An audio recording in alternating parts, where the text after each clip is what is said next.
Have you ever wondered if the good things you do are actually noticed by anyone? Sometimes it feels like we give and give, but we end up empty-handed. We live in a world where people are always rushing, thinking only about themselves. But what if I told you that every single act of kindness creates a ripple in the universe? Today, I want to share a touching story of kindness with you. It is a story that will make you rethink how you treat others, proving that the law of karma never misses an address. Long ago, in a cold, snowy town nestled deep in the mountains, lived a humble baker named Elias. Elias was not a rich man. In fact, his bakery was the smallest in the entire town, and its old wooden walls barely kept the biting winter winds outside. Every morning, long before the sun even thought about rising, Elias would stand by his hot clay oven. He worked tirelessly, kneading dough and baking simple loaves of bread to sell at the morning market so he could barely make a living. He lived with his older brother, Marcus. Now, Marcus was a very practical man. He managed the small amount of money they made, kept the ledgers, counted every single coin, and constantly worried about the future. Elias, on the other hand, had a heart made of pure gold. He could not bear to see anyone in pain. If a stray dog wandered near the back door of the bakery, shivering in the snow, Elias would tear off a warm piece of bread and feed it. If a poor woodcutter passed by and couldn't pay for his morning meal, Elias would smile, hand him a fresh loaf, and tell him not to worry about the money. This generous habit drove Marcus crazy. Almost every evening, as they swept the flour off the bakery floor, Marcus would shake his head in frustration. He would say, "Elias, look at our coin jar. It is almost completely empty. Because of your endless giving, we barely have enough to buy firewood for tomorrow. You need to start thinking about us. You cannot feed the whole world." But Elias would just offer a warm, gentle smile. He would place a comforting hand on his brother's shoulder and reply, "Marcus, a hungry stomach knows no logic, and the cold winter shows no mercy.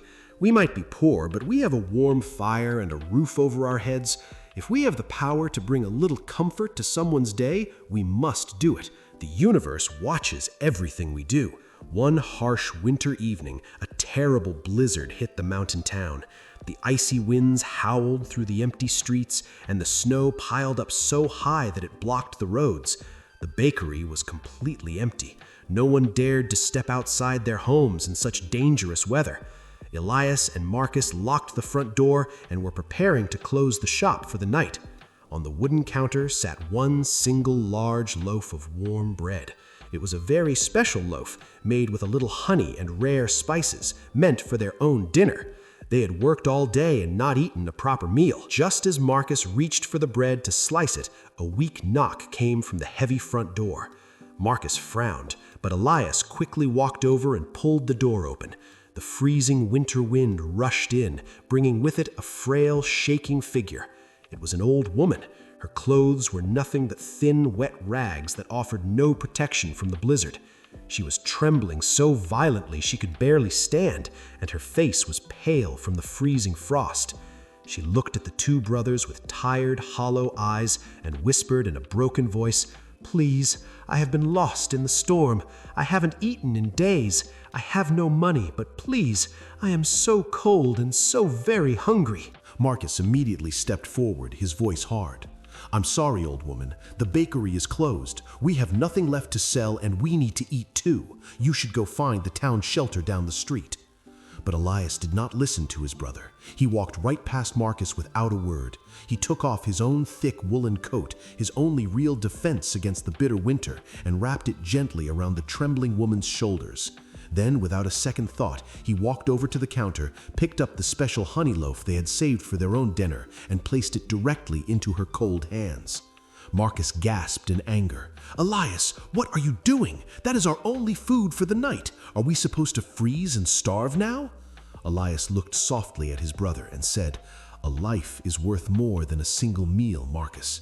We are safe inside these walls, but she might not survive the night without this warmth." The old woman sat by their warm oven and ate the bread slowly.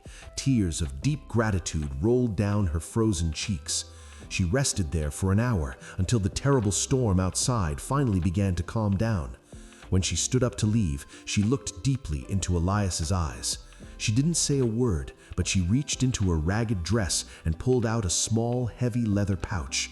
She placed it gently on the wooden counter, gave Elias a beautiful, peaceful smile, and walked out into the quiet, snowy night. Marcus, still upset and his stomach growling, walked over to the counter and angrily opened the pouch. But as he looked inside, his eyes went wide. He gasped in pure shock, dropping to his knees. The pouch was filled to the brim with solid, shining gold coins. There was enough gold inside to buy 100 bakeries, buy the finest clothes, and never go hungry again for the rest of their lives. At the very bottom of the pouch, there was a small folded piece of parchment. Elias picked it up and read it aloud in the quiet room. It said, "True wealth is not found in the coins you keep, but in what you give to others when you have almost nothing left. A pure heart is the greatest treasure." Elias stood there, looking out the frosted window into the night. He knew then that no good act ever goes unnoticed. My friends, when we give freely, we write our own inspirational story. People often search everywhere to understand the power of giving, but the truth is, it starts right inside your own heart. When you look closely at the law of karma, it is very simple. What you send out into the world will always find its way back to you. This is a life-changing story if we truly apply it to our daily routine. Doing selfless good deeds for others without expecting a single thing in return is the true religion of humanity. I hope this motivational video reminds you that your actions deeply matter. Having karma explained through simple acts of kindness brings us closer to a real spiritual awakening. Always remember to carry these beautiful lessons in life with you and keep spreading light wherever you go. If this story touched your heart today, please hit that like button and subscribe to the channel. It costs absolutely nothing to be kind, and it costs nothing to join our community, but it means the world to me. Share this with someone who might need a little bit of light today. Thank you so much for listening. Stay blessed, and I will see you in the next one.